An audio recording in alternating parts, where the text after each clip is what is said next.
All right, good evening, everybody, and welcome back to Walks and Wall Street. Today is Tuesday, August 29th, 2023, and we are reporting live from the one and only Moynihan Train Hall, which is actually right across the street from the one and only Madison Square Garden. Yeah, that is right, and today, our good friend of the stream, friend in New York, Long Island native, Billy Joel, is actually playing right across the street at Madison Square Garden. Now, I believe this is going to be the last time ever that Billy Joel is going to be performing live at Madison Square Garden. I think this is the last year. So for all of those who are able to get out and enjoy a live concert, see Billy Joel, one of the best to ever do it, one of the greatest New York icons in history, I'd say you should probably do that. Now, we have a couple things to talk about tonight specifically. Equity markets had a broad-based rally. S&P 500, the Dow Jones Industrial Average, and the Nasdaq all had a pretty encouraging and pretty powerful rally today. The S&P 500 closed up about 64 points, closing the day at 4,497. It was up about a 1.45% on the day. The Dow Jones Industrial Average, coming up about 292 points, finishing the trading day on Wall Street at about 34,852, up almost 1%. And then last but not least, that very tech-heavy, high-beta Nasdaq composite, up about 238 points, finishing the day 13,943, just a hair under 2%. Now, volume was pretty good. Volume was pretty encouraging across all of the major exchanges today. S&P 500 back above that 50-day moving average, which is encouraging. But if you look at the advanced decline line, still a little bit discouraging. We're still seeing a lot of stocks making lows. And as we head into September, it's only about 2 days left. Today's the 29th. As we head into September, I want everybody to keep in mind that September is usually the worst month for the stock market, usually the worst month for U.S. equities. We had a couple notable earnings reports come out today. Ticker symbol BOX, which is Aaron Levy's company. He's the CEO. They actually beat earnings expectations, but the guidance was a little bit lackluster, so Wall Street definitely punished them after hours. The stock is down 9%. But we're really going to be talking about the housing market today, because the S&P 500 Case-Shiller Home Price Index dropped just before the market opened today, and home prices actually increased yet again. Yeah, in spite of rising interest rates. Doesn't matter that the 30-year fixed-rate mortgage is almost 7.5%. Home prices still increased on a month-over-month basis. So we had about a 0.7% month-over-month increase in June, after rising an additional 0.8% in May. However, if you look on a year-over-year basis, home prices were unchanged. But still, on a month-over-month basis, to have the cost of housing continue to go up in spite of rising interest rates, it's a little bit concerning. Now, I want to turn everybody's attention over to the commercial real estate market in general. Okay, I think this is very important to keep tabs on. We've been talking about it ad nauseum on the stream. But usually in a monetary tightening cycle, okay, you have quantitative tightening, then you have quantitative easing. We are in a very aggressive quantitative tightening cycle. And the effects of that quantitative tightening are usually a little bit lagged. Okay, I want everybody to keep that in mind, because if you do a little bit of research and look at the majority of the outstanding debt, okay, a lot of that debt has yet to be refinanced. So what does that mean? That means the existing outstanding debt has yet to feel the full effect and the full brunt of the tightening cycle. That means, not everything, but that means there's probably going to be a lot of big commercial property owners that are going to need to be refinancing this debt. And when they do, that probably means that they're not going to be able to make their payments anymore. This is all in the face of rising vacancy rates, particularly as it relates to commercial office space. So we're going to be talking about that today. Crude oil is ticking up a little bit, about $81 a barrel. Take a look at some of the precious metals like gold. Gold's still trading at $1,900, about $1,936 an ounce for gold. Yeah, that's all I got. So let me go ahead and close up the laptop. I'm going to say hello to everybody in the chat. But once again, I want to welcome everybody back to the channel. Welcome to Walks in Wall Street. And thank you guys for supporting the channel first and foremost. We just hit, and you guys are going to be mind blown when you hear this statistic. YouTube just notified me that Walks in Wall Street has surpassed 1 million watch hours. Think about that for a moment. So all of the viewers, since we started doing this podcast / live stream, there's been about 1 million hours watched, which is just incredibly humbled by that. So I really appreciate you guys being here. You show up every night. I consider you all good friends of mine. So I want to just say thank you before we start. So give me a minute.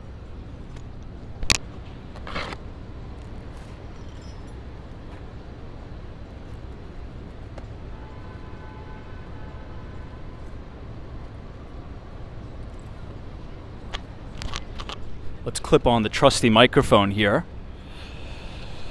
All right, we are ready to rock and roll, back in the city, back in New York. And I think tonight's going to be a pretty good live stream because Billy Joel is right across the street. So that's cool. All right, everybody, let's say what's up to Bill Rollins, Richard Vogel. Jean is here, Jennifer, welcome, welcome. Moonsar, Justin S., Shannon, Dale, Richard Vogel, Michael, Cindy Foley, Sunshine After Rain, MM is here, good to see you.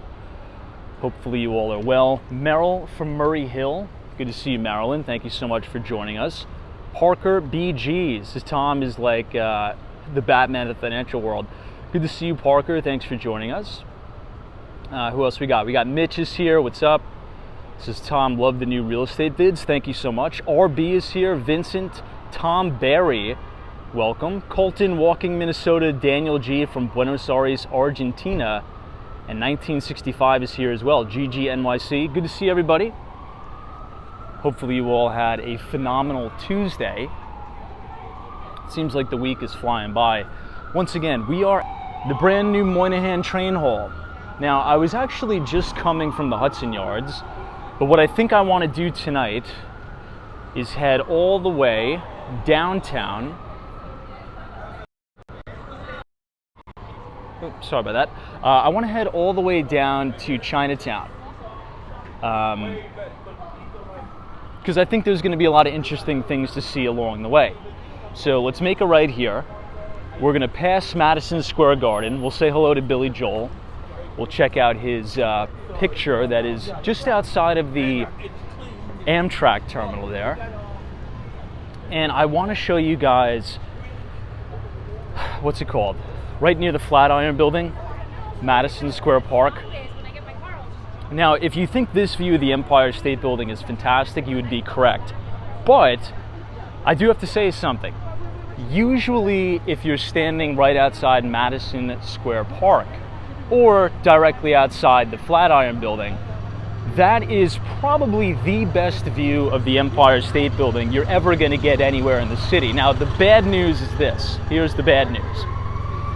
There is a brand new development that is being built right around 31st Street that is going to block the entire view of the Empire State Building from the Flatiron District.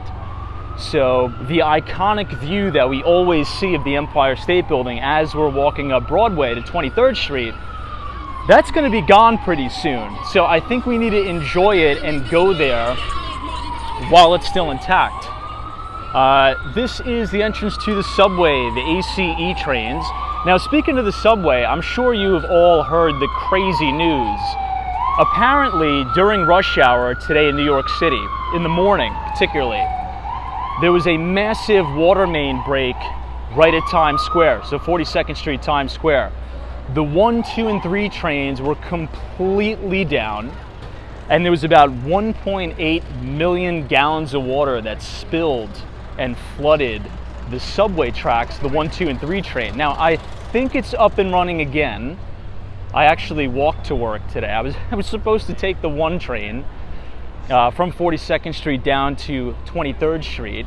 I got the notification on my phone that about 1.8 million gallons of water were flooding the station. So I'm like, you know what? I'm going to leave the house a little bit early and head down to 23rd Street. So kind of crazy. Hey, Daniel G, what's up? Says, to me, the best view of the Empire State Building is from Bryant Park. That's another good one. Yeah, I mean, that's a really good one. I think just the further downtown you are, you could see a little bit more of the full body of the Empire State Building, which is what I like. But Bryant Park is beautiful too. Hey, Otto is here. What's up? Good to see you as always. Thank you for joining us on this beautiful night in New York and pretty encouraging rally day on Wall Street across the major equity indices. GGNYC says, oh my gosh, what madness. Yeah, was anybody impacted by that, by the way? Any New Yorkers in the chat? Anybody impacted by the subway delays today? Now, I can't even sort of comprehend that. 1.8 million gallons of water raining down on this New York City subway tracks. So I guess we'll try to avoid the Times Square area tonight. But since we're outside of the brand new Moynihan train hall, look at how gorgeous the architecture is here. This is actually still a post office. It's in full operation. It's absolutely gorgeous on the inside.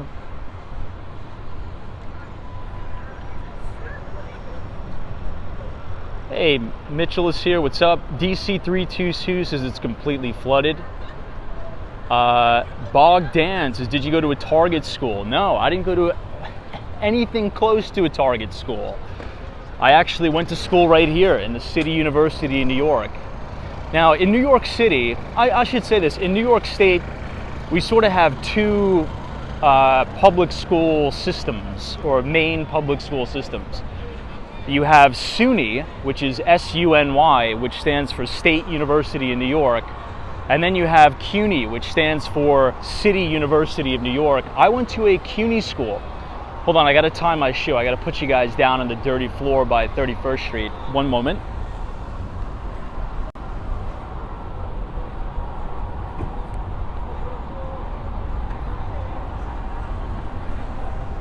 All right, we're good. A little bit of a forewarning to everybody. Anybody who's visiting New York, I've noticed the deterioration, and not to be negative, I just got to shoot it to you straight. There's a lot of people that watch this stream that want to visit New York, that want to move here, so I got to tell the truth. Right here on the corner of 8th Avenue and West 31st Street, this has been some serious deterioration here. Very dirty, a lot of drug use, particularly here at night, and I think it's because of this bus station here. It's called Flex Bus. F-L-I-X bus. Tons of people coming in and out, very dirty. And at night, when I used to have an apartment right around here, I had to get rid of the place. Right after about 11 o'clock at night, all this area here is total drug use, which is unfortunate because it's right next to Madison Square Garden, where we can hear Billy Joel. If you listen closely, you can hear the king himself jamming away inside Madison Square Garden. So, hey, Wendy England is here. What's up? Jay Frost, good to see you.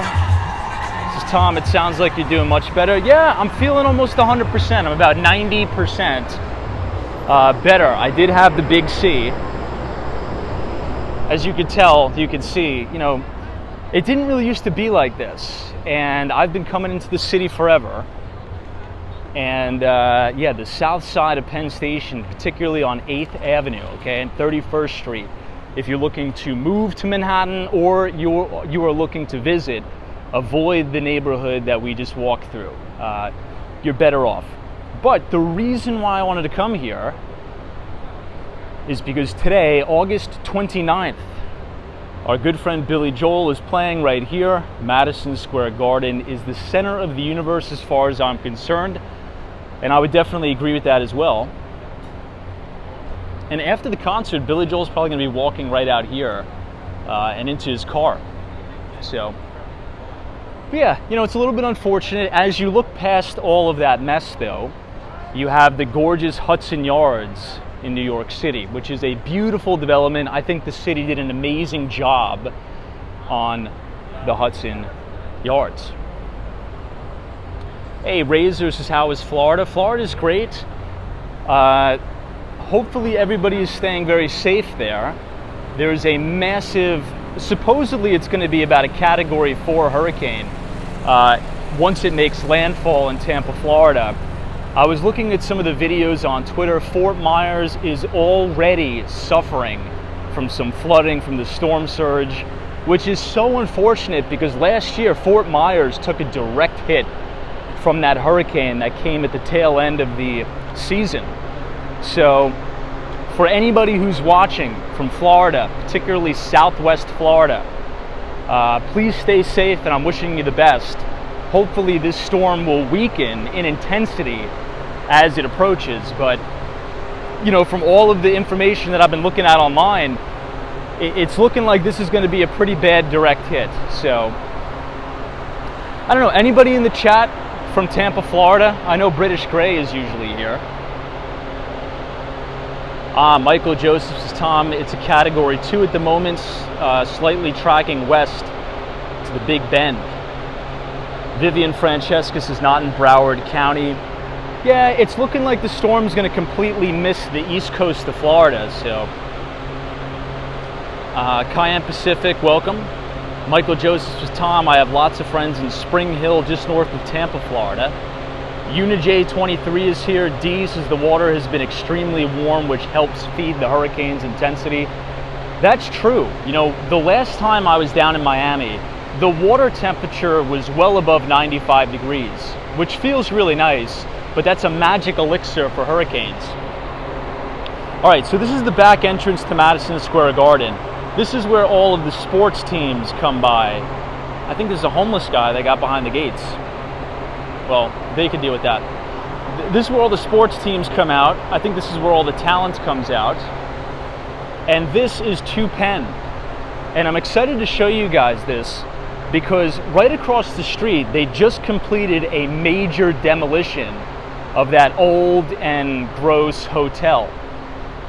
And it's almost kind of unreal to see it. Now, once we get past all of this scaffolding, you are going to see exactly what I'm talking about. It actually looks really beautiful because now that that big building is totally taken down and demolished, you have an amazing view of the Empire State Building from the street ground floor right outside Pennsylvania Station, which, I mean, when was the last time you had an unobstructed view of the Empire State Building from Penn? Again, this is standing on 31st Street. So it's interesting to see how the demolition is progressing. Now, the company who is putting on this project is called Vornado. They're actually a publicly traded company. Steve Ross is the CEO of the particular company, and they actually were responsible for 220 Central Park South, which is one of the most exclusive residential apartments in all of New York City. Now, you guys see what I'm talking about? Check this out. So you have this building right here, which is on the corner of 7th Avenue. Now look, you could see where they did the demolition. There's this big empty space here. So we're actually going to walk all the way down past all this construction. And right when we get to the corner of West 32nd Street, you're going to see an incredible view. It almost looks a little bit awkward just because, I mean, just seeing so much open space in the middle of Midtown Manhattan, it's a little weird, but the view is going to be insane. Hey, B. Cruz, good to see you. Thanks so much. Good to see you. My good friend Mark is here, and Hawaii. You know, speaking of Florida, our good pal Hawaii in the chat was in Orlando. Hope you had a good time over there. Now, I've never been the biggest fan of Orlando. I think it's just a little bit too landlocked for me. I just like being right on the ocean. I'm a big ocean guy, but hopefully you had a great time in Disney. Now, here you have it. They put an advertising sign up, so maybe you can't have the best view, but you have one Vanderbilt to the left, and check that out, a near unobstructed view of the Empire State Building standing directly outside of Madison Square Garden. That is, doesn't that kind of look a little bit weird? Now, I'm going to zoom the camera out. The quality is going to be a little bit lackadaisical or poor, but you'll see what I'm talking about. So give me one moment, I'll do that. So I know the camera looks a little bit fuzzy, but I'm doing this to make a little bit of a point here. This is the big demolition site. So this was the old Peninsula Hotel. Not Peninsula Hotel. I forget the name of the hotel. Anyway, this was a big hotel. It was disgusting. It was like in disrepair. It didn't look good at all. Now, it made way for this gorgeous opening to the Empire State Building. I'm not too sure what's going to be built right here, but this is all a part of the Penn District, or the Penn 2 project, which is still coming along, but they've paused some of it due to the high vacancy rates.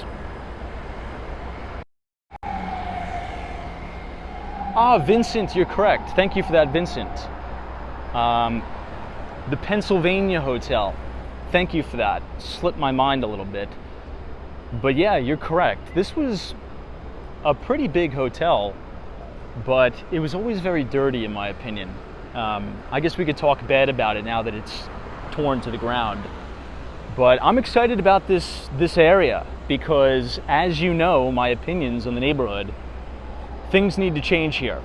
And my argument has always been about 34th Street, Penn Station, is that this particular neighborhood is honestly the first thing that people see when they come to New York City, particularly from other countries, right? So foreigners that are visiting the United States, visiting New York, 34th Street, Penn Station is oftentimes the first impression.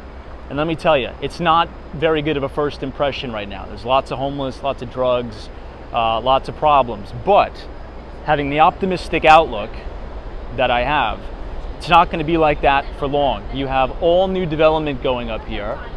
You have Class A office space all over. You're going to have Class A retail space. You're going to have a revamp of Madison Square Garden. Everything is going to be super airy, light, and clean. And that is the first impression we need to make on people visiting this great city, not a dark, cold, dungy, smelly train station. So I'm very optimistic on this project. We are obviously going to be doing live streams in and around the neighborhood pretty much all the way up until this thing is through. So you're going to be able to see the construction. You're going to be able to see the change as it's happening live right here, which I'm excited about. Hey, PB on the go says, hey, Tom in chat. Thanks for joining us and welcome to New York. Let's cross here. Since we're touring Penn 2, again, publicly traded company Vornado, I'll briefly show you what it looks like at the brand new Long Island Railroad entrance. So this is still a work in progress. As you can tell, all the scaffolding is here. But once all this is down, this is going to look great. I don't know if we'll go all the way down. Maybe we will, just to show you since we're here. But notice the ceiling heights. The first thing that you're going to notice is the massive ceiling heights.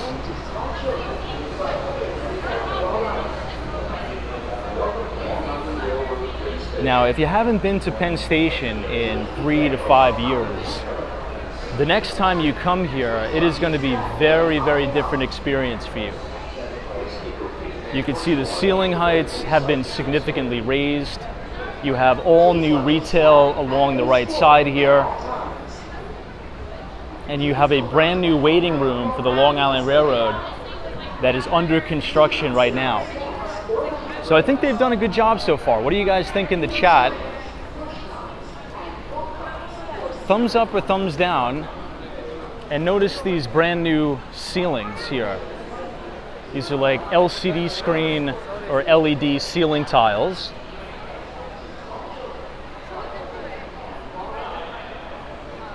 Definitely a big change if you haven't been here in quite some time. For context, I want everybody to look over here where it says track 18, track 19. That's how low the ceiling used to be throughout this entire train station. I know you probably can't believe it, but right here, that's how low the ceilings were up until they did this beautiful renovation. So look, I'm optimistic on it. You know, Steve Ross tends to do some very good work.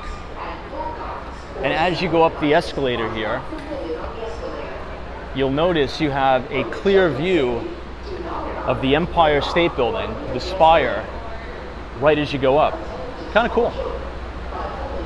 NNB 045, this is futuristic looking ceiling. It really is.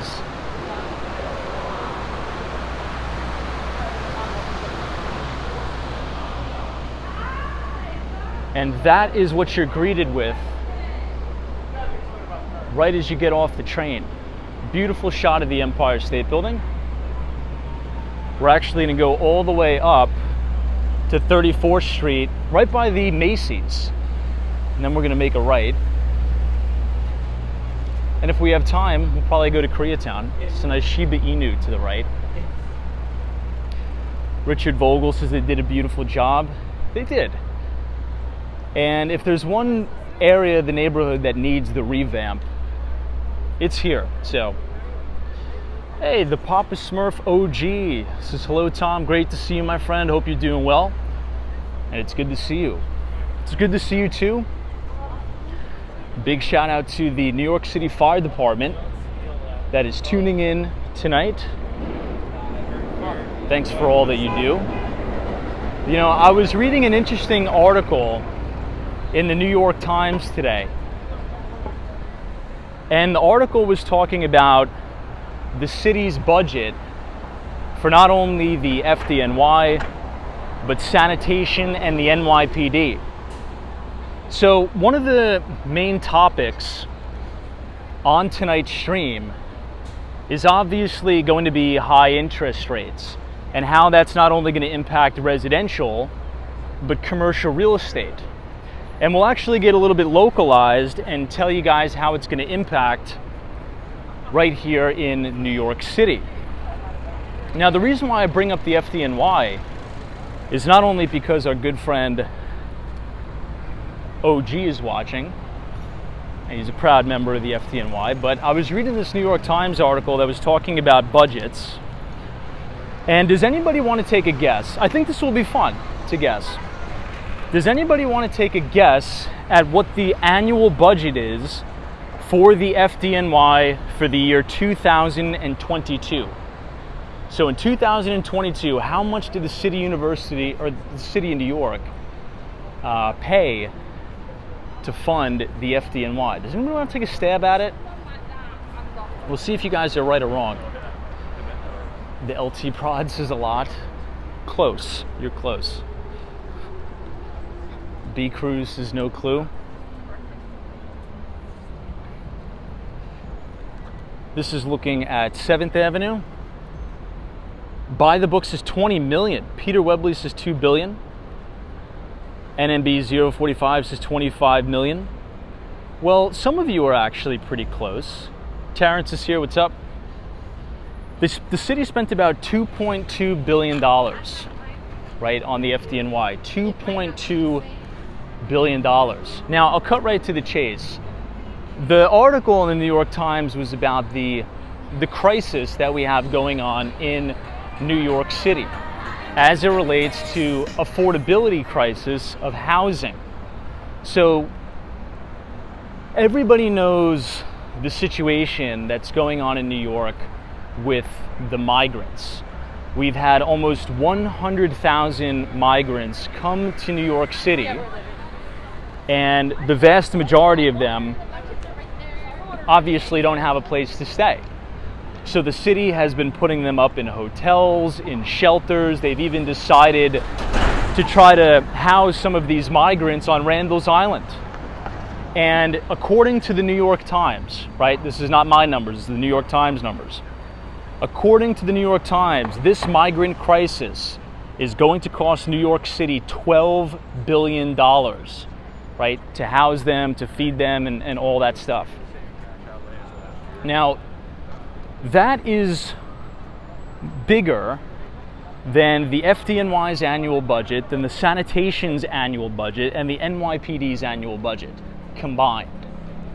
So in 2022, the city spent about $5.83 billion on the police department, $1.82 billion on sanitation,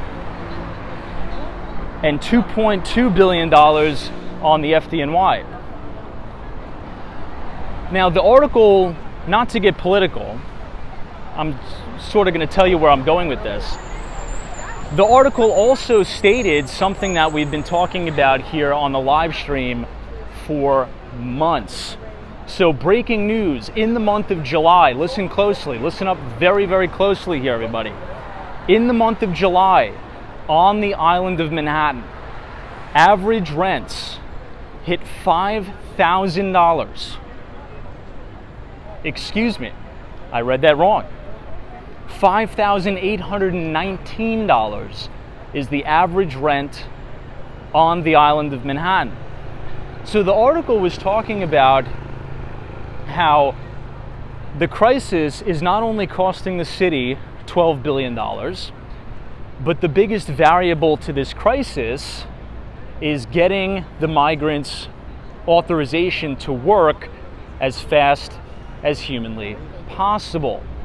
Now, the city is really kind of having their hands tied about the whole situation because only the federal government can grant that working authority. But here's the thing. Everyday regular New Yorkers are already struggling with these enormous high rents. So assuming the federal government even does authorize working permits for these migrants, the article made a really good point saying, how is it going to be possible for anybody to afford this rent? Because if the average rent on the island of Manhattan is almost $6,000 a month, $5,800 a month to be exact, you need to make 40 times the rent in order to be approved to get the apartment and to rent the apartment. Not a lot of people understand that. In New York City, if you want to rent an apartment, you need to show 40 times the rent. And it's very highly unlikely that these migrants are going to show that they make 40 times the rent. So the New York Times, it was actually a really good article. They outlined just what a crazy crisis this is and how illfully unprepared not only New York City was, but how unprepared the federal government was. I mean, there was no communication between the states, local governments, and federal governments about this. We're sort of just sheltering people in very dangerous conditions. You guys have seen it live here on the stream. We've walked past the Roosevelt Hotel and people were out on the street, literally sleeping on the street in very, very dangerous conditions. So it's not a good situation for anybody. And as the cost of living continues to go up, as the city continues to spend more and more money to try to deal with this crisis, this is the final point I make, which is sort of the nail in the coffin here. Does anybody want to take a guess at what is a very, very large chunk or a large portion of tax revenue for the city? I'll save you some guesses because everybody already knows. One of the main ways that the city garners tax revenue to fund itself is through property taxes on all of the real estate here, particularly commercial real estate. Now, the problem is this. Here's the main problem. In New York City, for commercial office real estate, we have some of the highest vacancy rates we've ever had in the city's history. So that means valuations are going to go down significantly for some of these commercial properties, particularly as a lot of this debt needs to be refinanced at higher interest rates. So you have a magic elixir happening here. You have the city's costs skyrocketing. We have the cost for this migrant crisis going to be $12 billion, all while our tax revenues are dwindling. And they're going to continue to dwindle because property taxes on a lot of these buildings are probably going to go down because the assessed value on those buildings are also going to go down. So I think it's important we keep our eye on this, because this could have a spillover effect in not only the economy of New York State, but the entire United States, potentially. We'll see. Hey, Denise NYC, good to see you. DC3 says there's no magic bullet for every solution. Yeah, not at all. Particularly this one. It's a bad situation for everybody because it's heartbreaking. You know, I take the subways almost every day now, and you see these people that are homeless. They're trying to sell fruit. They're trying to, you know, sell churros to do something, just to put food on the table. And they're down in the subways for hours during the day. You know, sometimes 8 hours a day they're down there. It's a really bad situation for sure. Let me catch up on some of the comments here. Hey, Cayenne Pacific, so if we're looking at $5,800 per month in New York, that works out to almost $70,000 a year just in rent alone. That is crazy. Yeah, that is pretty much what you're looking at. So think about that and do the calculation. You have to make about you have to make about 40 times the rent just to get your foot in the door to be allowed to rent the apartment. Hey, Susanna Q4, thank you so much for coming. My good friend Haas Manning is here. Good to see you. You know, Haas Manning, I was at the Hudson Yards today, and I was watching some of the protesters for the, the actors strike, right? SAG, S-A-G. Vincent's great explanation of a severe problem. Yeah, I mean, I think it's important. I mean, these issues are important. And the reason why I wanted to spend a large chunk of tonight's stream, you know, sort of talking about it and explaining it, is because many people in this country, you know, I've been reading lots of articles, and many people are like, oh, I'm so glad it's happening to New York.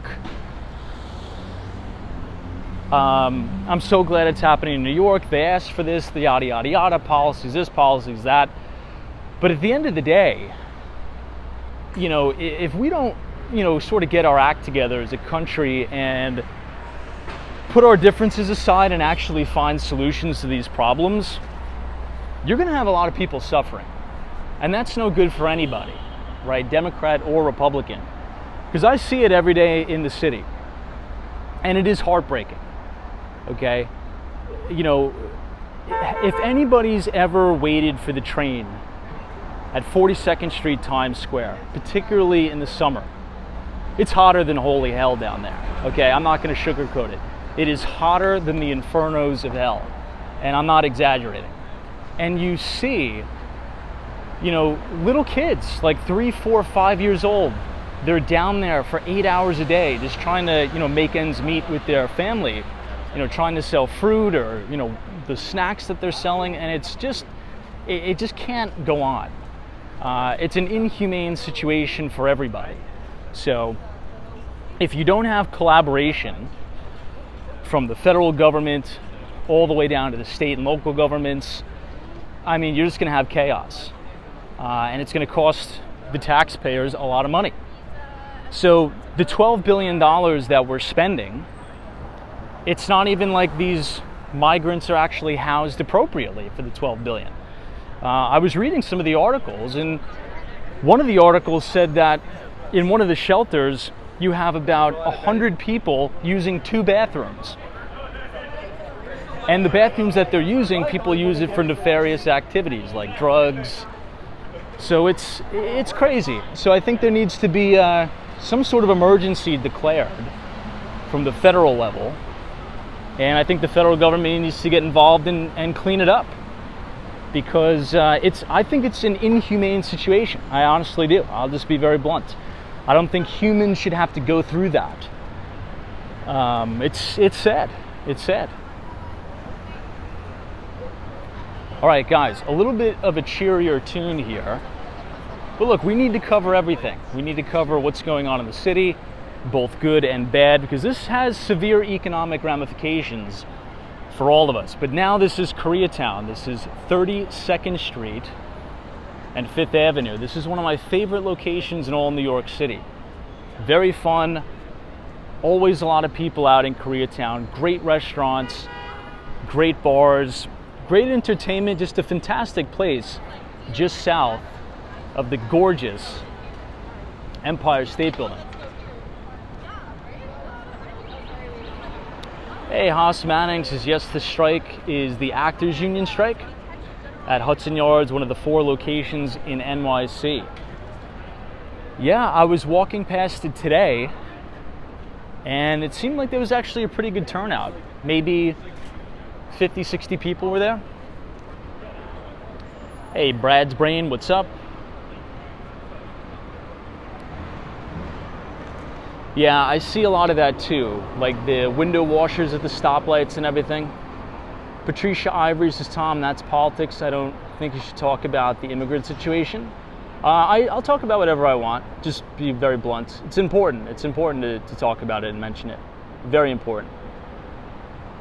But I appreciate the comment, but it's important to mention what's going on. All right, we'll do one lap through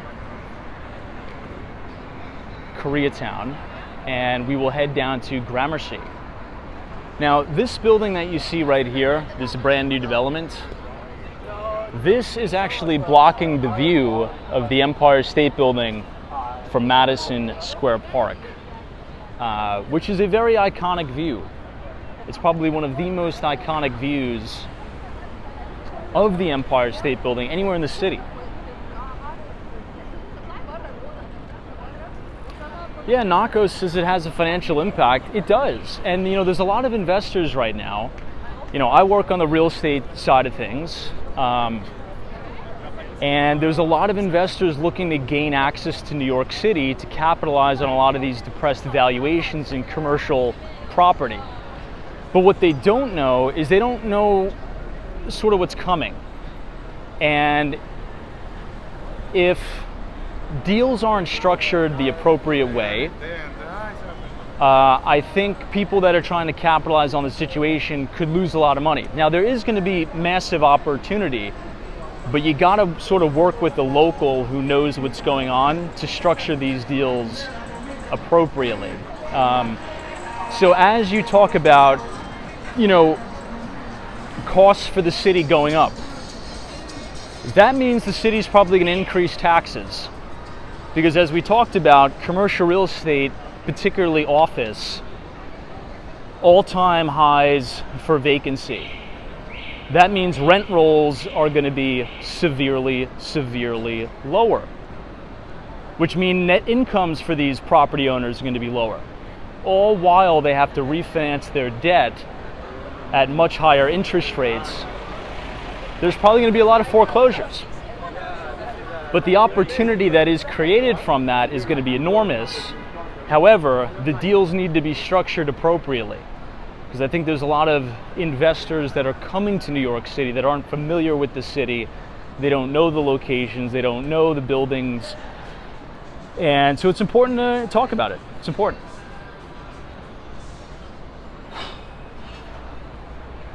Okay, we are coming up on H Mart, which is one of my favorite grocery stores here in the city. There's also one down by NYU.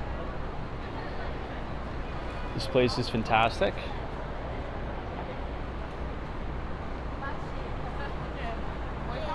Bob Smith says, where do you get the vacancy and debt numbers from? Well, there's a couple places. Are you familiar with CoStar? I'm not sure if you have a subscription to CoStar, but there's tons of property data and analytics of that.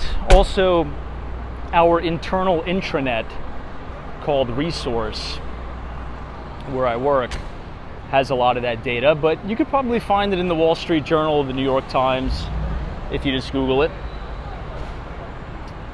But if you guys are enjoying the live stream so far tonight, feel free to leave a like on the video and click the subscribe button if you're new. We usually do these live streams starting at 8:30 p.m. and we nearly do it every day. Patricia Ivory says, Tom, when people come to New York to invest, they have done homework. You'd be surprised. You'd be surprised. I was consulting today with a private equity firm out of Poland, and they're actually, well, I gotta be careful. I can't say the exact building, but there's a very notable building very close to the Sherry Netherland that just went into foreclosure, and they want to make a bid at it. There's about, I think, $85 million in bad debt on the building. I can't, yeah. But let's just say they run the numbers without sort of, yeah, I mean, look, institutional investors, they do their homework, they do their due diligence, but you'd be surprised some of the crazy stuff that I see every day at the job. But no, you're right, Patricia, you're 100% right. Hey, Patriots NFL 1 says, hey, what camera model do you use? So I use an iPhone 13 mini to do the live stream. iPhone 13 mini. J9 is here. What's up? Robert Hurley says, seems like the accumulating trash in New York City is becoming more noticeable. Well, I think in all fairness, today is Tuesday, so it is garbage night in Koreatown, but there is significant accumulation of garbage on the street. I would agree with you there. EBX says, I live in Plattsburgh, New York. Rent here is $2,500 for a 3-bedroom house. Oh, and houses are higher. People are coming from New York City and Jersey and buying a property and jacking up the whole neighborhood. Wow. Yeah, we've been seeing a lot of that too. It's, you know, people are getting priced out everywhere. So you can only imagine, you know, neighborhoods surrounding New York City, Westchester County, and even further up. You know, if you could work remotely maybe 2 or 3 days out of the week, well, maybe you could afford to buy a house, you know, maybe 1 or 2 hours upstate and, you know, drive in, you know, on the 2 days you have to come into the office. Now to a New Yorker, excuse me, who's making, you know, a New York salary, they're going to think some of the homes in upstate New York are very, very cheap and affordable. So if you can drop, you know, $300,000, maybe even a little bit more on a home that's 2 hours outside of the city, maybe 3 hours outside of the city, well, that's going to seem like a big deal for you. You're going to like, wow, look at how cheap this home is. But to the natives and to the locals that have lived in that community forever, well, here's the problem. A lot of the New Yorkers and people from New Jersey are going to start to bid up those prices as well. So that's actually a really good comment. Thank you for saying that, because that's probably something we're going to be seeing too. You're probably going to have a little bit of cooling in New York in terms of the city, and maybe you'll actually have some price bids and some price wars the further upstate you go. Who knows? PB on the Go says, are hearing of offices in New York bringing people back full time? That is also mostly true. Particularly if you work in investment banking or consulting, you're probably already back in the office 5 days a week. So, if you work at Goldman Sachs, JP Morgan Chase, all the big bulge bracket banks, this is a really beautiful setup out here. What do you guys think? This is really beautiful. Chances are you're already back to the office. A lot of my friends who work in banking and consulting, they're pretty much already back. But, if you look at office occupancy, it's still significantly down.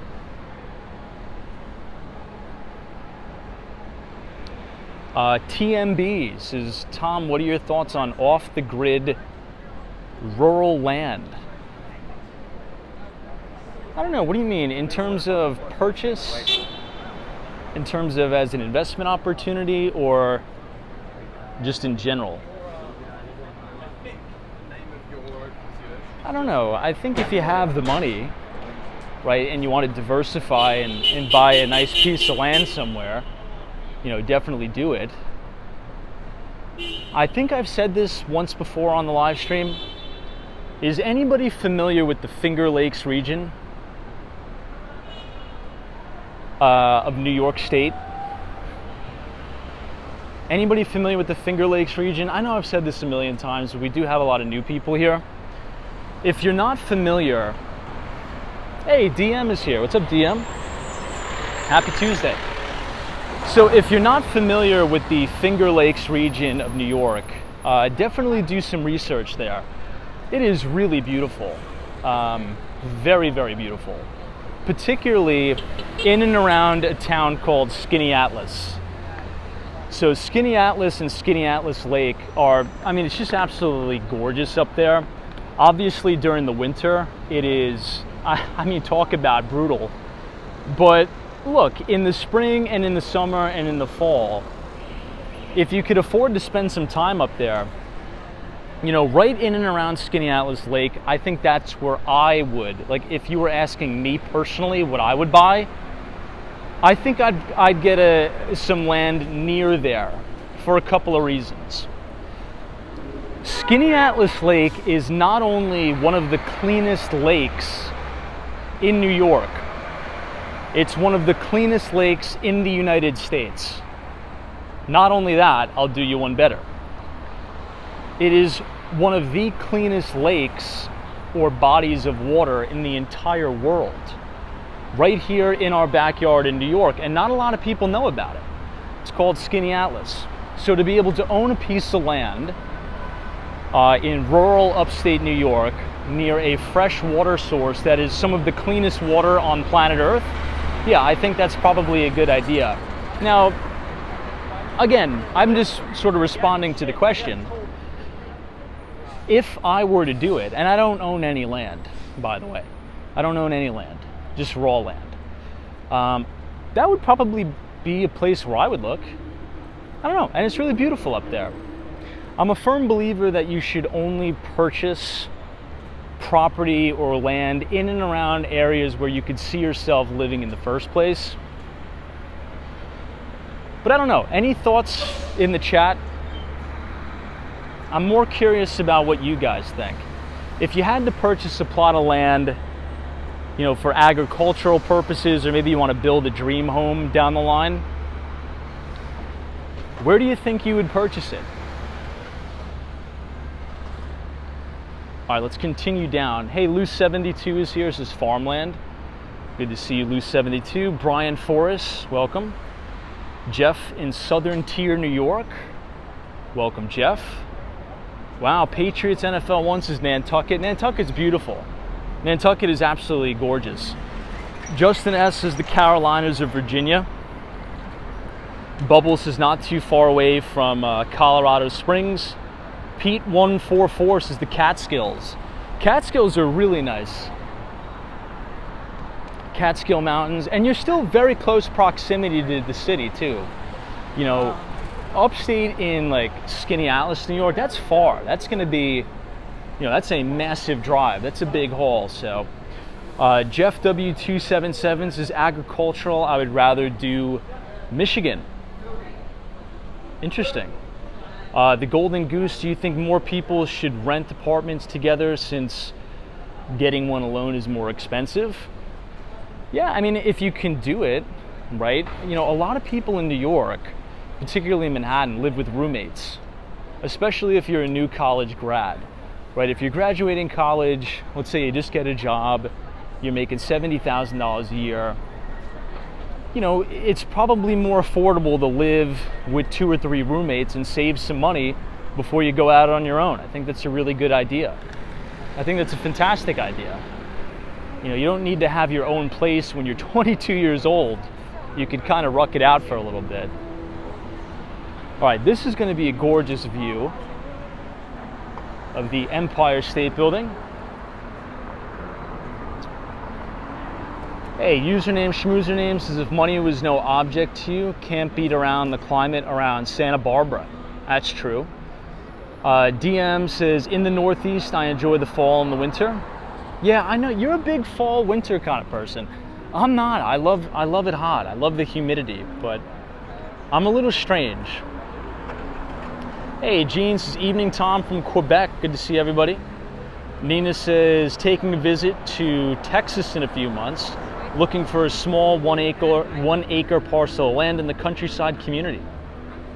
Bill says Huntington Beach. I'm seeing some Berkshires too. I mean, these are all great locations. Rob H says, hey Tom, any plans to go by Flushing Meadows and check out the US Open? That's right, Rob, you're right. The US Open is going on right now. I would like to go attend the US Open. Anybody roughly know how much tickets would cost? I don't know. I've never been. I've never been to the US Open personally, but I definitely would like to go, for sure.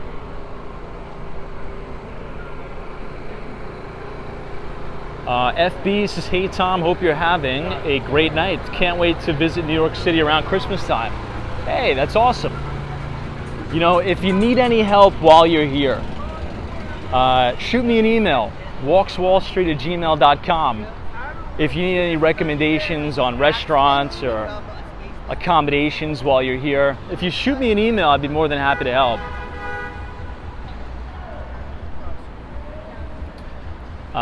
A Golden Goose says, what are some of your favorite NYC landmarks? Probably pretty much everything down in Lower Manhattan. New York Stock Exchange, Trinity Church, the Mighty Bull, the Fearless Girl, Federal Hall, all great. If I had to pick one, I don't know, I'd probably say Federal Hall because that's where George Washington was inaugurated. Hey, Pete144, thank you for your very generous donation. Thank you so much. Now, this is exactly what I'm talking about. You guys see this? This used to be a phenomenal, bang-on accurate view of the Empire State Building. But unfortunately, this guy right here is blocking the entire view. This used to be one of the most iconic views of the Empire State Building, right as you're walking up the street here. We'll get away from this guy. But yeah, this is East 26th Street, which is right next to Madison Square Park. We are about to see the Flatiron Building, which actually just sold at auction not too long ago. And it's supposed to be converted into, I think, condominiums and hotels, I believe. I think that'd be pretty cool to be able to say, hey, I live in the Flatiron Building. So we'll check that out too.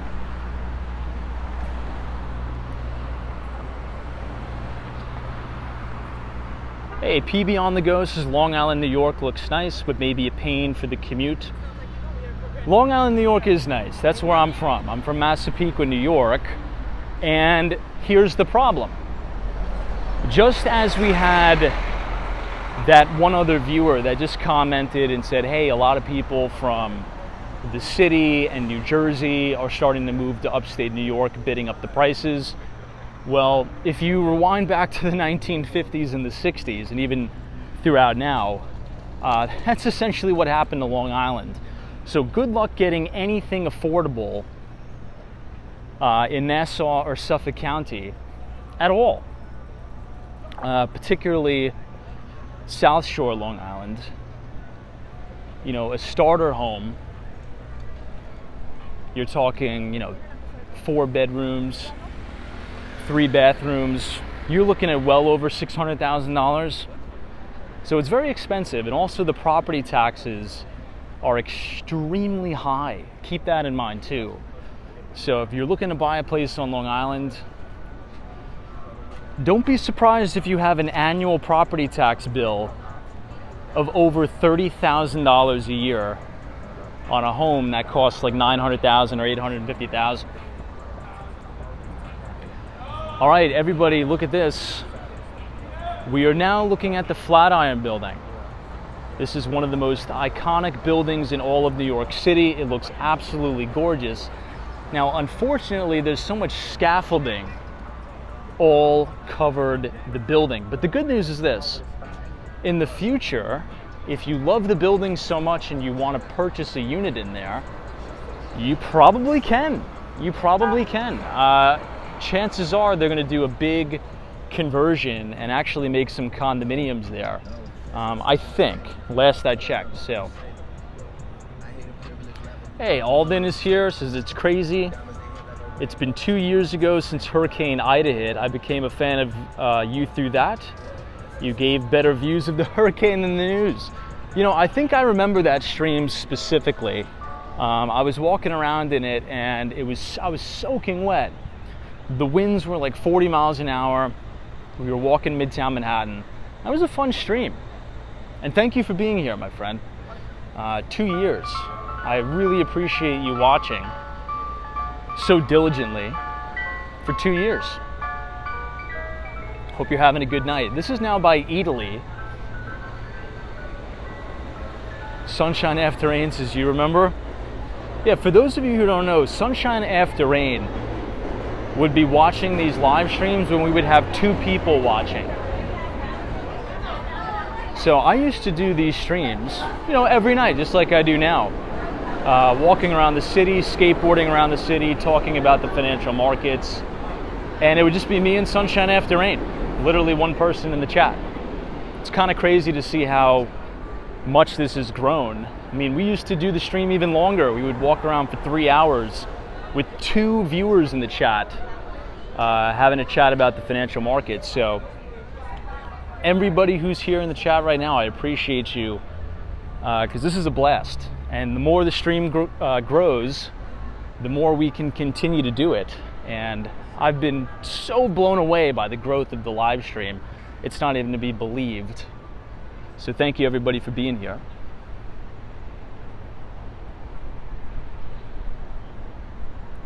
Okay, this is the main part of the stream I wanted to show everybody.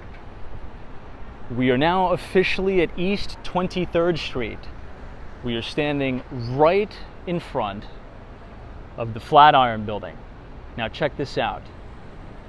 As I turn around, for all of those who've been watching Walks on Wall Street for like 2 years, usually when I turn around at this intersection, you have the most gorgeous and breathtaking view of the Empire State Building. Well, not anymore. Not anymore. And the view is only going to get worse as the building gets taller. So check this out. What do you guys think? So in about a couple, maybe months here, the beautiful Empire State Building is going to be completely blocked by this brand new development right in front of us. So, hey, Alden Stallworth, appreciate the $2 donation. Thank you so much. I know XXX says, I can't believe they allowed that crappy building to block the view. Yeah, I mean, this was one of the most iconic views of the Empire State Building. Sitting right outside of the iconic Flatiron Building during the summers, you can even see, I mean, it's almost 11 o'clock at night. They still have some of the tables and chairs out here. People would have their coffee, they would have their lunch. You know, they would meet up with coworkers and old friends, have a chat, sit down on these beautiful tables, enjoy your lunch, and enjoy the beautiful views of the Empire. But now, Yeah, but now we're gonna have a little bit of an obstruction, so I don't know. This will be a good question in the chat. So to all the viewers who are watching, do you think the city had the right, like let's just say hypothetically, to block the developer from building this building because it would obstruct the views from 23rd Street? Do you think the city should have rights like that? Because as long as that developer owns the air rights above his development, he could build as high as he wants, just as long as he owns the appropriate air rights to do so. Unfortunately, the city changes all the time. Gene says definitely no. Tech Guy says nope. J9 says boo. Bad decision, definitely no. I actually tend to agree. Jafet Perez says once air rights are approved, the chat's moving a little bit too fast. It's been non-stop. Yeah, for sure. Hey, Marcy M says NYC views are worth something. Definitely are.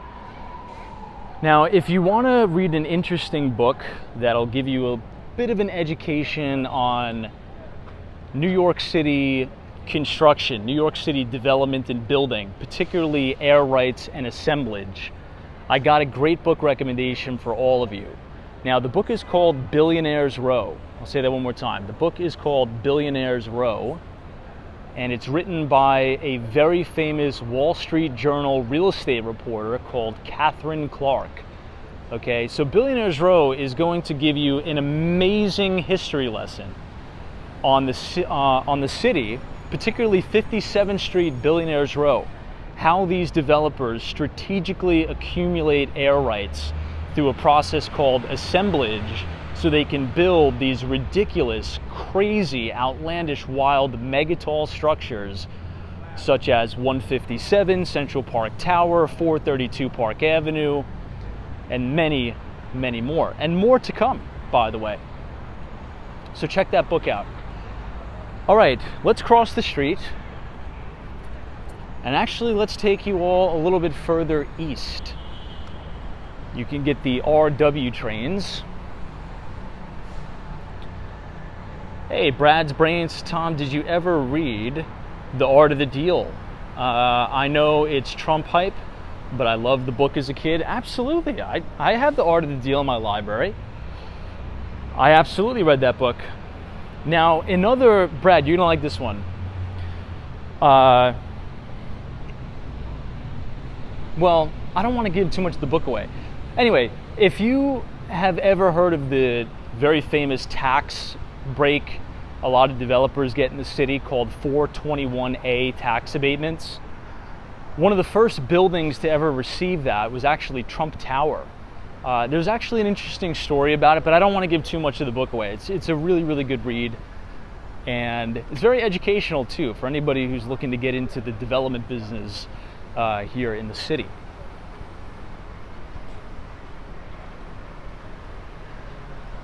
Hey, Mike G, this is Tom, back to the Finger Lakes.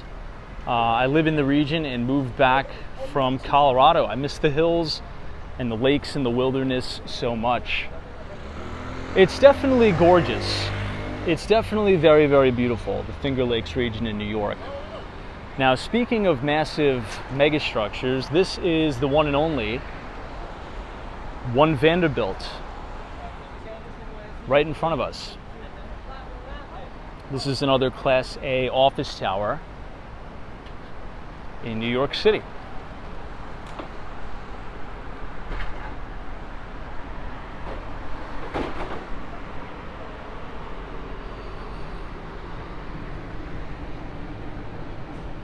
Let's try to explore Park Avenue a little bit tonight.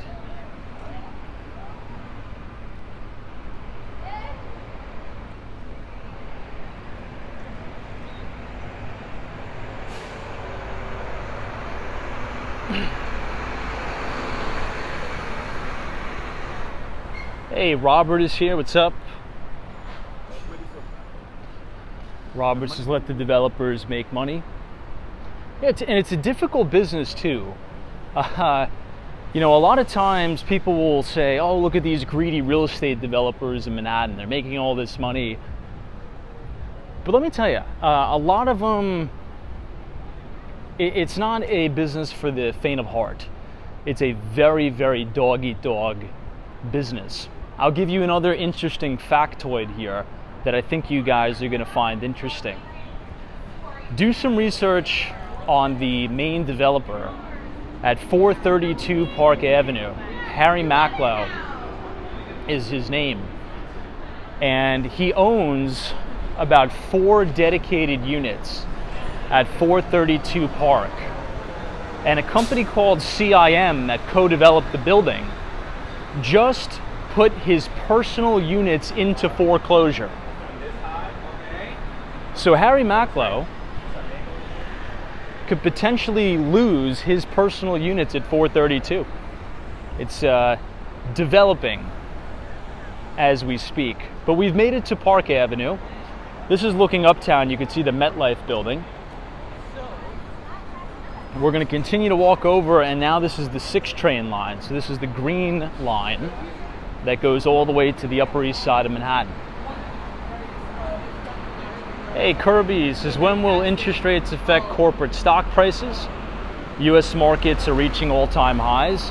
Well, Kirby, you make a good point. We talked about that at the beginning of the live stream, but let's do a quick review again. You know, today, markets bounced back in a big way. S&P 500, NASDAQ, and the Dow, all higher. Now, the S&P is back above the 50-day moving average.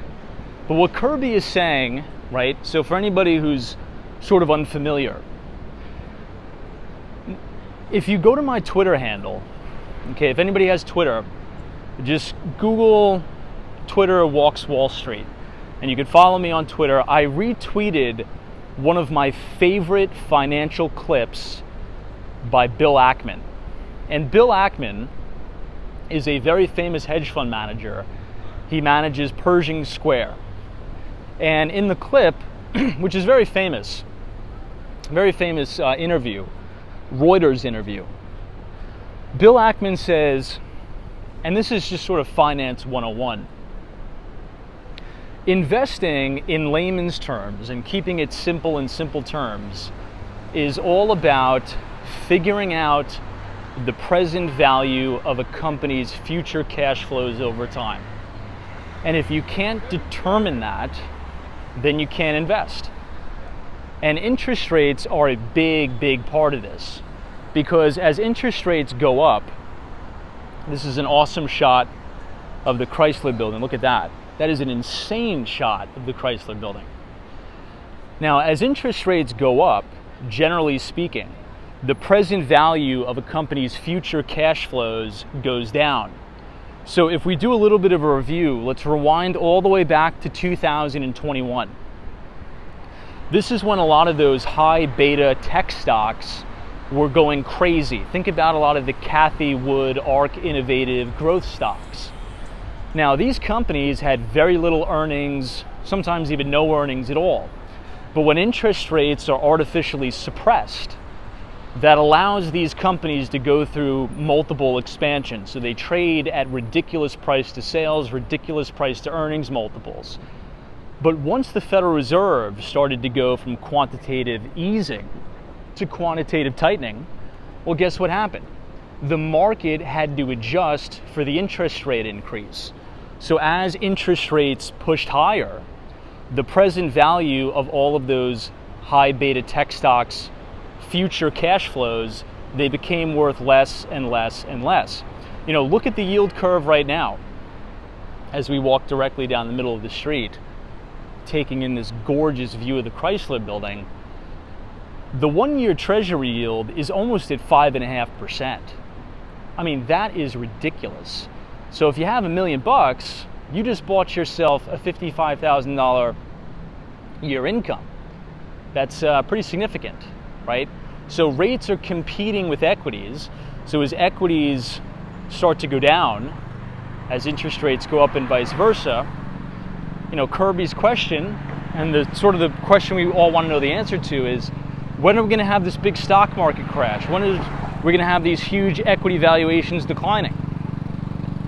And what I would say is we kind of already had that, but you have to look under the hood of the market. The S&P 500 is a market capitalization weighted index, which means the top 10 stocks, if you think about Apple, it makes up almost 7% of the weighting in the S&P 500. So it really masks a lot of the damage under the hood.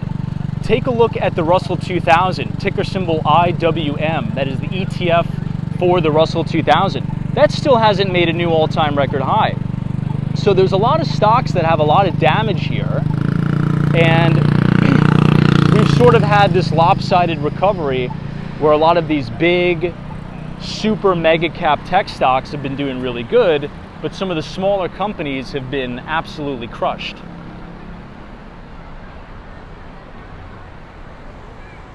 Now, the reason why I brought you guys here, you guys see this building right here? You see where all the TVs are on? There's a TV on here and there's a couple lights on here. So I actually have a brand new listing in the building. On the second floor, I'm selling this unit. And if you want to see a unedited walking tour of that particular unit, just type !23 in the chat.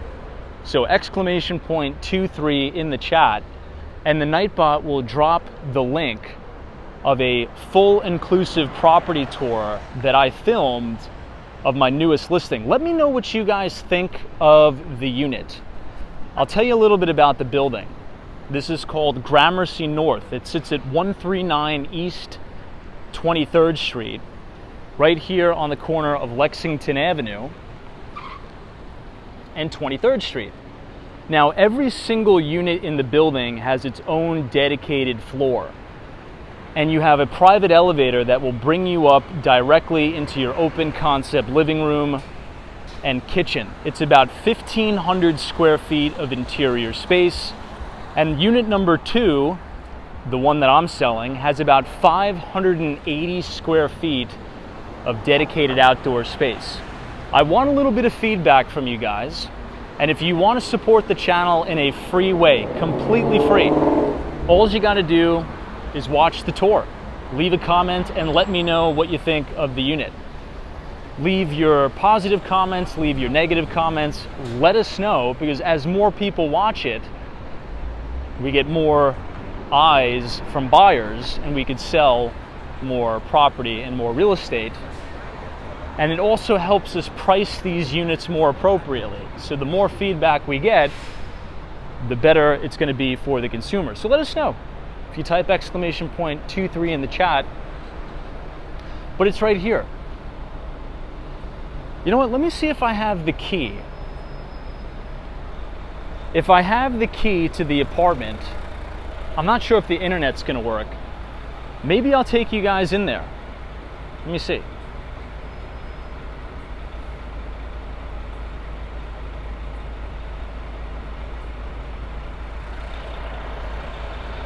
No, I don't think I have the key. I think I left it in my house. We'll do an impromptu live tour another night. We'll see. Hey, the Golden Goose says, do you have a favorite financial quote?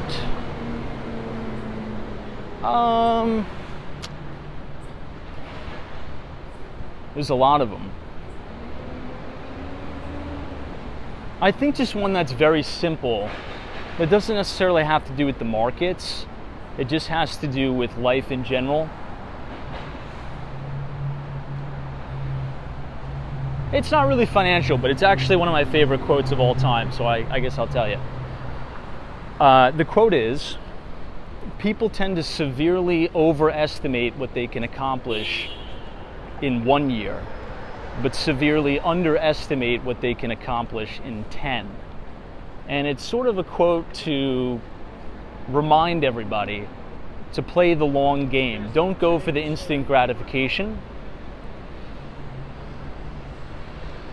So if you're working on something or you're chasing something, always remember, you overestimate what you can do in 1 year, but you can severely underestimate what you could accomplish in 10 years. So always try to have a long-term frame of mind. Yeah, Meld says that was on Twitter today. Well, it was. I think I did post that on Twitter today. This is 3rd Avenue now. This is going to be a completely new neighborhood that you guys really haven't seen. It's going to be much more quiet. You're going to have a lot of bars. You're going to have a lot of restaurants. Much different than the huge, super tall buildings in Billionaires Row. Look at how nice this looks. Ah, Hawaii, that's a good idea. Start the stream from the inside, sort of like what we used to do at the WeWorks. It's a good point. Those were the days. Starting off the streams in the WeWork offices. Those were good times.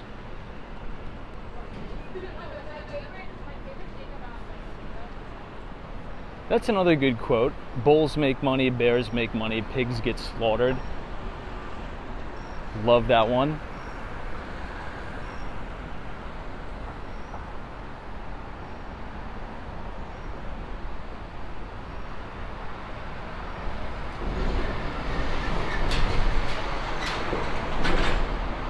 Hey, TD, what is up? Just don't underestimate the damage you can do in 1 year.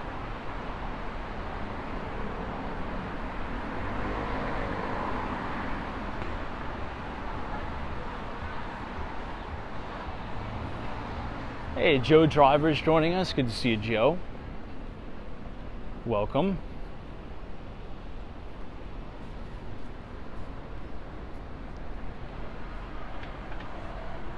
Okay, this is East 21st Street and 3rd Avenue. You'll notice the city changes a lot down here. Gets very quiet, more residential. It's kind of nice. Very, very seldom do I ever take you guys this way. I really like this unit right here. It's a huge open concept living space. Really nice.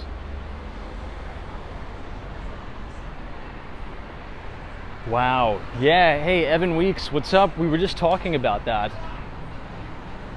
Hopefully, Tampa, Florida does not take a direct hit from the hurricane, but it looks like that's what's going to happen. Now, what's most concerning to me,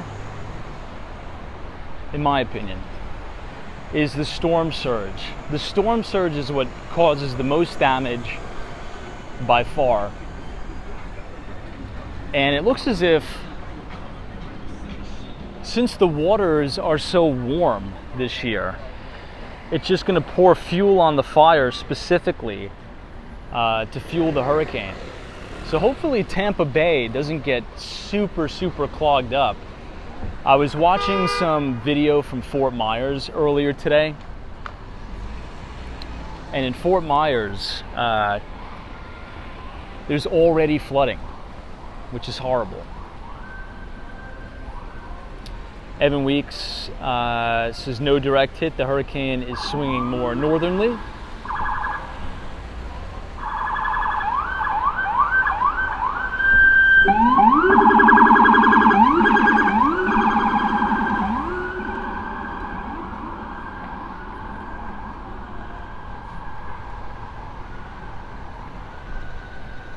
Indeed it is. Well, let's see. Hopefully it won't get a direct hit. Hopefully not.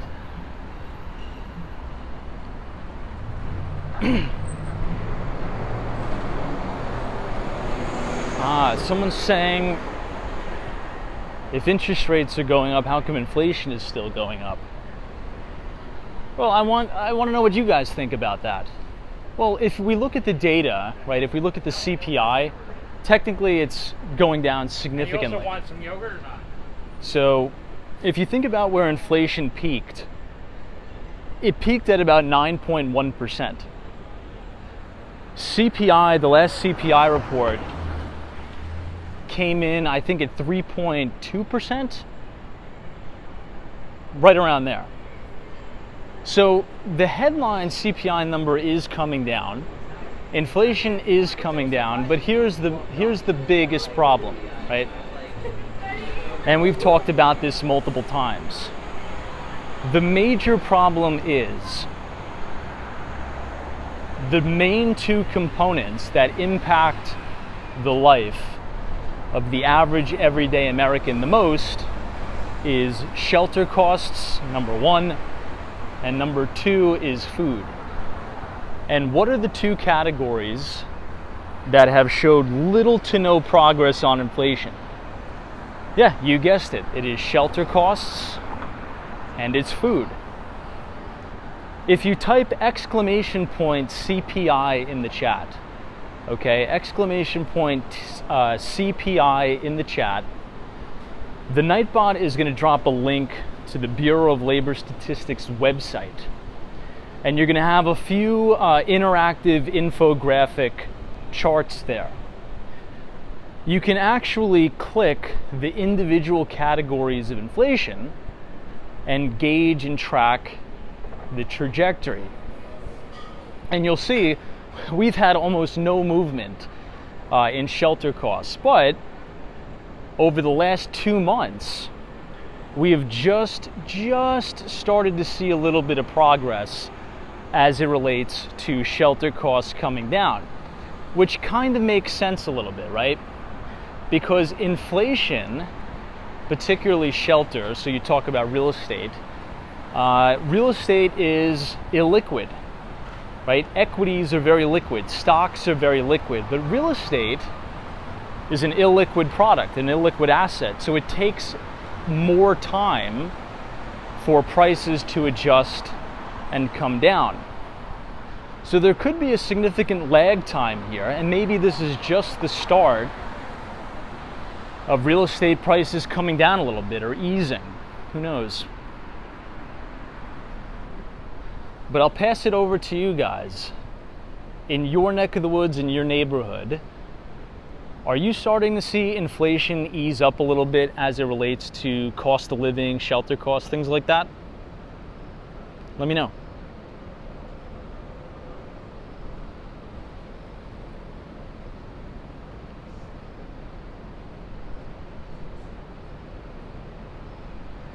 Hey, Evan Weeks, what's up? Good to see you. Anderson is here, good to see you. It's my good Twitter friend, Anderson. Thanks for joining us. Alex R says, my aunt and uncle live in Fort Myers. I better call them. Yeah, I mean, I feel so bad for Fort Myers because last year was so bad for them. They got, just totally wiped out. It was total destruction in Fort Myers, unfortunately.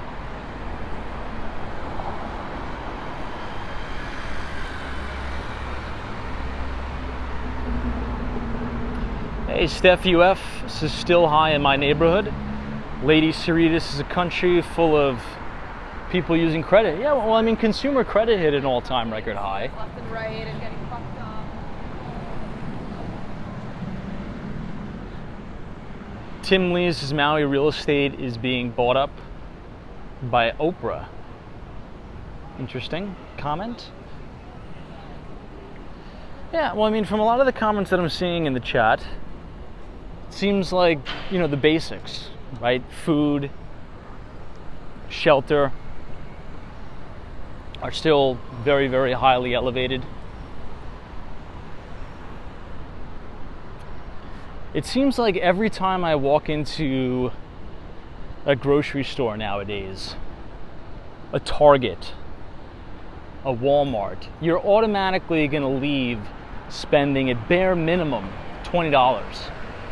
You walk into the store, you're like, I just was going to buy a few things, it's $20. Like, that's the new standard. Does anybody remember, the old standard? You would walk into the grocery store just to get a few things, right? I got to run to the store, I got to get a few things. And you're expecting to spend like $10, maybe. Now, that new, I would say, barrier is like $20 now. And you're like, I just got milk, eggs, and a few other items. And I just spent $20, and I have no idea why I spent it. It's crazy. All right, we've made it to 14th Street. We are now close to Union Square.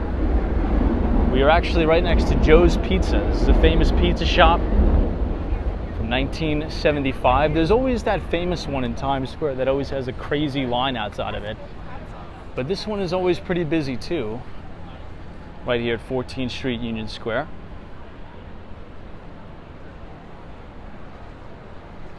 Wow, Mike sees. I remember my grandmother complaining the grocery bill was a full $20.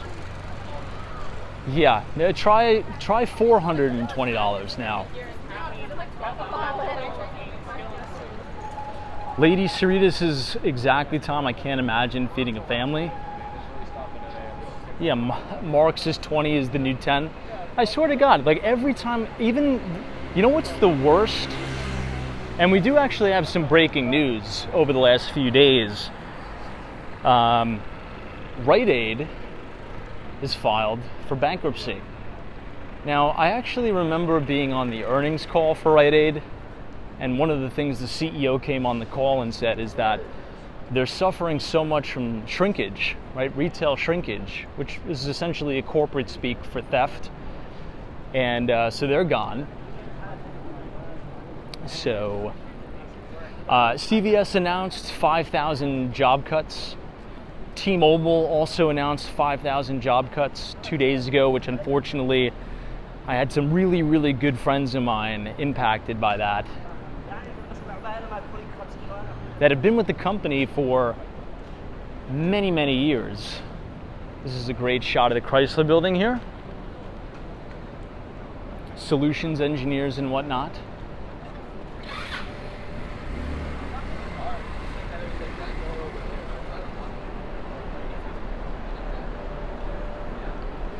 Tim Lee's an order of eggs, milk, bread, and bacon alone is $24 here.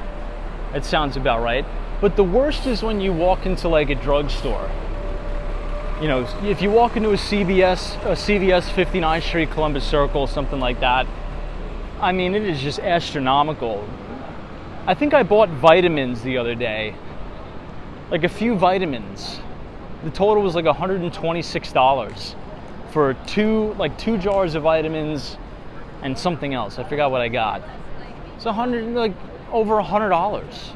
I couldn't believe it. I was like, each one of these costs $65. It's insanity. Hey, Anderson says, have you heard about Citadel Securities' $16,000 a month internship? So I think that's technically the whole package, right? Now, I've never interned at Citadel. I've had some friends who have.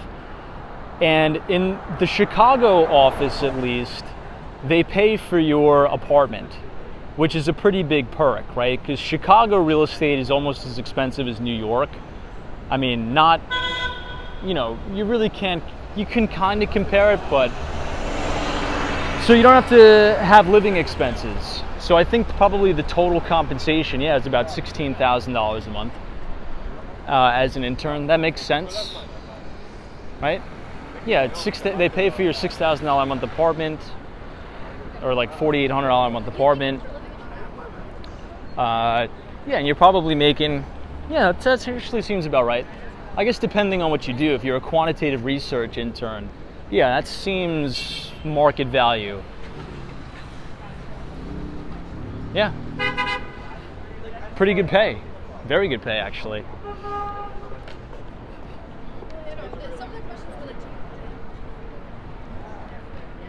Now, did anybody see that crazy story about that Twitch streamer that had that big rendezvous here? I think it was a few weeks ago. There were thousands and thousands and thousands of people for something. I really forget what it is, but it turned into like a mini riot. It was wild. Right here at 14th Street, Union Square, right on the corner of Broadway and 14th Street. Hey, Crypto Meme says, hey Tom, good to see you. Did you hear about the SEC losing its case against Grayscale? Pretty extraordinary. I did. That was some good news. I think Bitcoin was up on the day like 5%. Had a little bit of a pop on that news. Yeah, I mean, definitely good news for them. Now, I think this will probably open the floodgates for more ETF filings, which is good for the consumer, because right now a lot of the, I should say, Bitcoin ETFs have really, really egregious fees. And that's because there's not a lot of competitors in the space right now. So I think since this SEC decision, right, Gary Gensler losing their lawsuit against Grayscale, there's probably going to be a lot more people filing for an ETF. And that's going to naturally bid all of those ETF management fees down. So I think it'll be good for the consumer. So good news all around, I guess. Hey, Dennis the Menace is here. What's up? Good to see you. Teresa Diaz, welcome.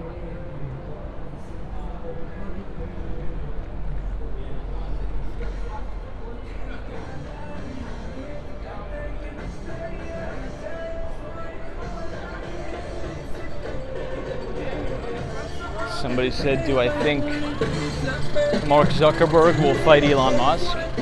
Probably not at this point, right?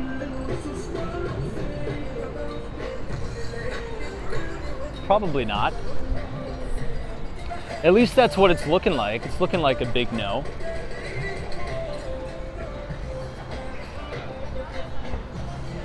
Let's continue to walk back over to Fifth Avenue. We'll walk down 14th Street and see how the neighborhood has changed.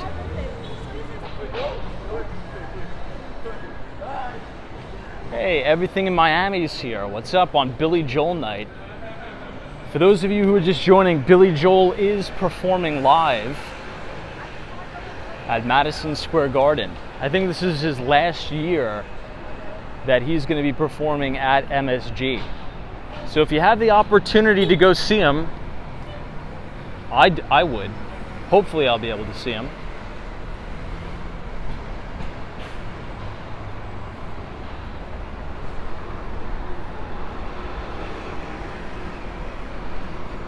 The Golden Goose, you know, my old, well, still my current boss, technically. He runs a very successful hedge fund out of Chicago. He always says the Golden Goose, always. That's his tagline. He says the Golden Goose of capitalism.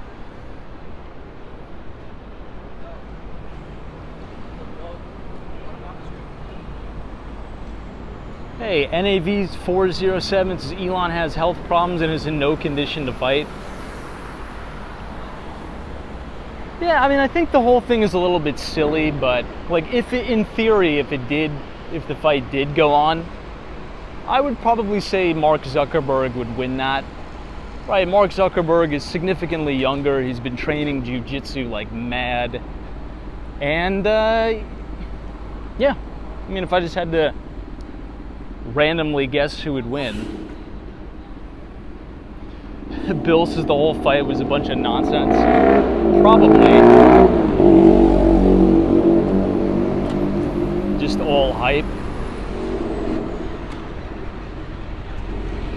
All right, so we are now back to Fifth Avenue, and we finally now have a good view of the Empire State Building.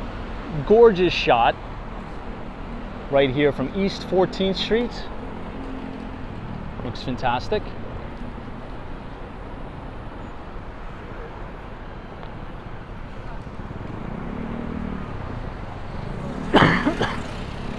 Someone says Mark Zuckerberg's taking growth hormones. I'm sure he is. I'm sure he is.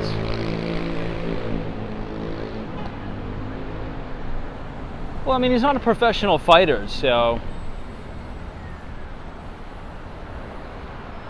if you're not competing professionally, I think the older you get, a lot of older men take the, what is it, the testosterone replacement therapy? TTR or something like that. I actually think it's pretty normal to do. Now, I want to cross the street because I want to show you the New School. This is a very famous design school here in New York City that is just north of NYU, New York University. Look at that. Gorgeous.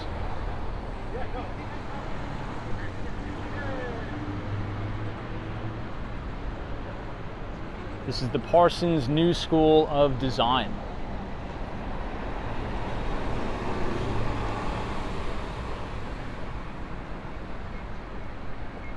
We'll head over to Chelsea Market, might as well. Cookings is NYU full of wealthy and entitled kids. I wouldn't say that. I think that's a gross generalization. But there's a lot of wealthy and rich people that go to school in New York City. Now, is there probably a little bit of a stereotype? Maybe, but I wouldn't say that. I wouldn't say all of them. NYU is a really good school.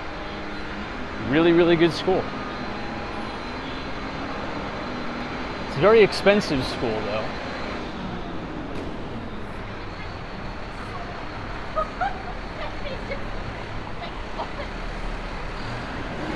Now, as we come to the corner, there's actually going to be some interesting new development. Very unique looking building. We'll check it out. Yeah, A-Scans is expensive school. It is. It's one of the most expensive schools in the United States.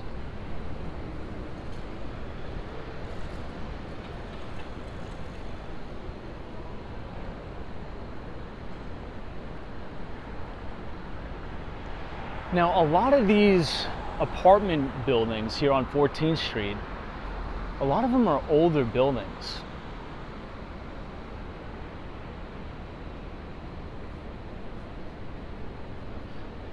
I feel like some of these are prime for being bought out and redeveloping for new dev. I feel like 14th Street could be a lot more vibrant than it is.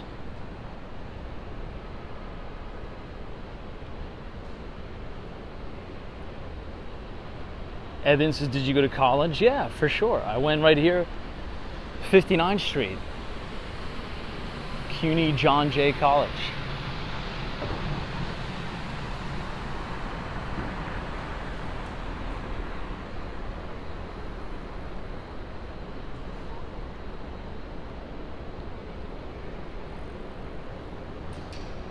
Hey, Ren 1018, good to see you. Thanks for joining us tonight on this very humid day in New York. Lady Sarita said, Tom, did you discuss the New York City water main break? Yes.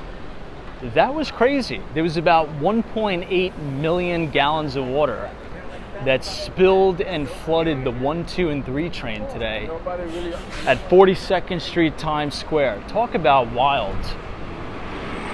Now, I was actually going to take the train today, but I wound up walking to work.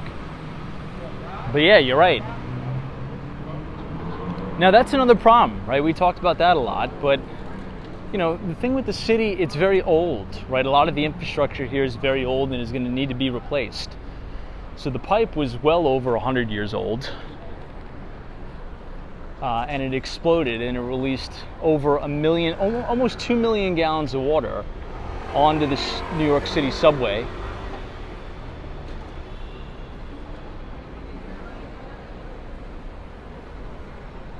This is such a unique development right here. 6th Avenue, West 14th Street. Those windows are huge. Some of the ceiling heights in this building look, oh my God, I mean, well over 10 foot.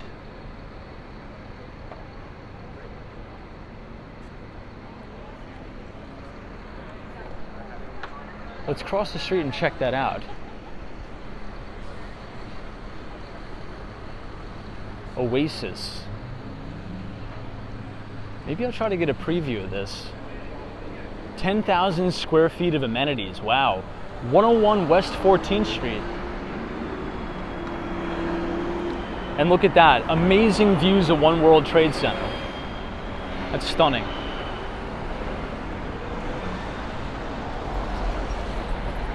Hey, Joe Driver, this is Tom and Team, 120-year-old water main. Hey, Arthur says, hey Tom, New York Times and New York Post. I think the Post is a better paper, in my opinion.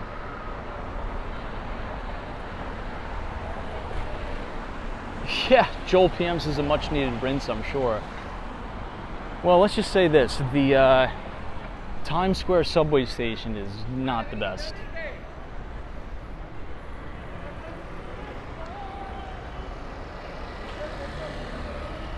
This is a beautiful shot looking downtown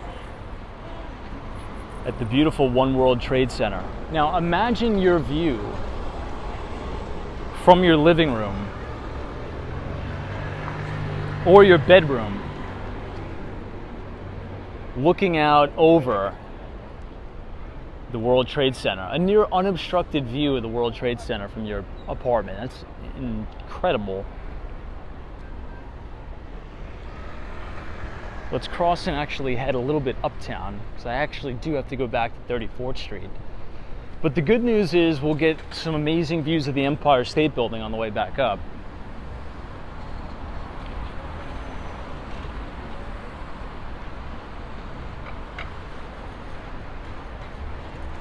Hey, Brian Reed says, hope you're feeling better. I am, I'm feeling a lot better. I would say I'm about 99.9% better. Still a little bit iffy, but maybe that's just because it's very sticky out tonight.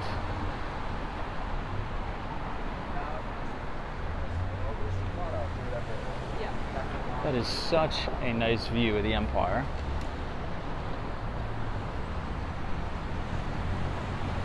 Now, who here in the chat wears contact lenses? Anybody wear contacts in the chat?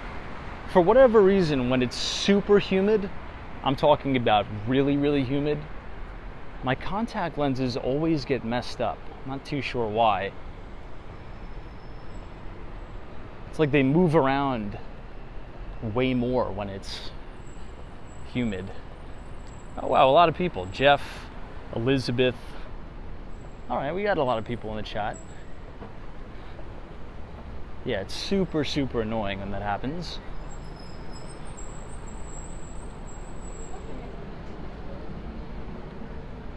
Robert says you used to. What'd you get the laser eye surgery, the LASIK?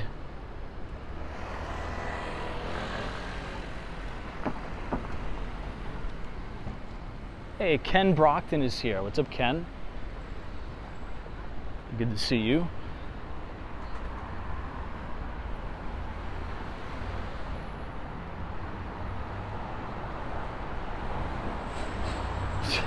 Someone says, yeah, we don't have that humidity problem here in Arizona. I'm sure you don't.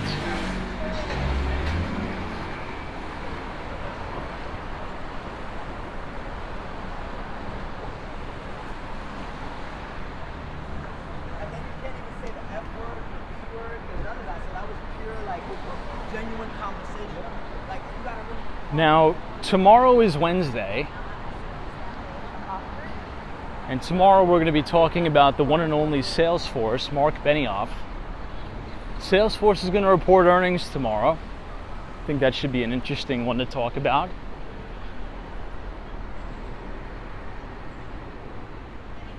Today we spent a lot of time on commercial real estate. We talked about interest rates. We talked about Box earnings today, Aaron Levy's company, enterprise software company. I think they're down about 9% after hours.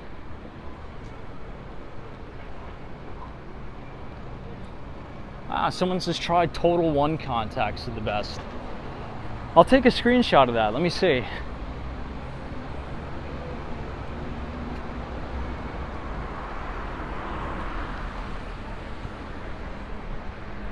I think sooner or later I'm probably just going to bite the bullet and do the laser eye surgery.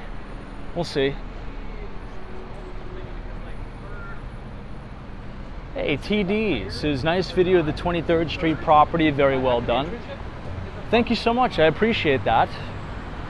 Yeah, if anybody is in the city, if you're in Manhattan, in New York State in general, and if you need help buying, selling, or renting, let me know. We can now work together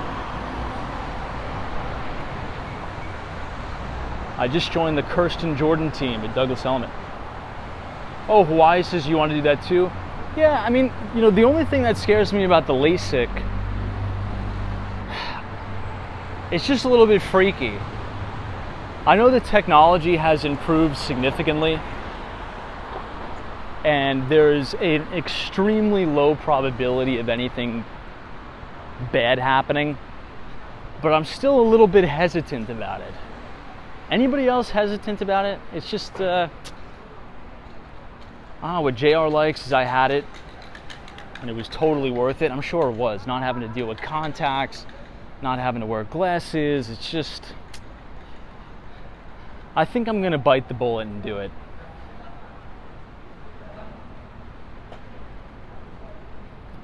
D says, I get it, I'm in the same situation. Yeah. All right, well, look, I think we covered a lot. Oh my gosh, we're almost going on 2 hours here on the live stream. If you guys enjoyed the video tonight, feel free to leave a like on the video and click the subscribe button if you're new here. We do these streams starting at 8:30 p.m., walking around the city, talking about the financial markets, having a good time. And we will be live tomorrow. I really want to try to get you guys down to Tribeca. We were supposed to do Tribeca today. I just ran a little bit behind schedule. If you want to connect with us offline, you could follow us on Twitter at Walks Wall Street. You can click the links in the description, and you could connect with us on our newsletter and the like. So 3T3, I appreciate it. Thank you for being here. Robert, thank you so much for joining and being a great moderator. Hey, Zozo Bob, stay safe over there in Florida. I know you guys are battling the one and only hurricane over there. I know it's even raining on the East Coast in Miami, so please be safe. Steph UF, appreciate it. Vivian Francesca, Wendy England, Justin S, Hawaii, DM, appreciate it. There's always a bull market somewhere. You just need to know where to look. Rob H, Elizabeth Gill, NAV 407. June Guadalupe, thank you so much. Brian, have a good night. Everybody, it's already the middle of the week. We made it to Wednesday. So hopefully your Wednesday is off to a phenomenal start. And I will see you all back here tomorrow at 8:30. And to all of our Floridian viewers, please, please, please stay safe. See you tomorrow.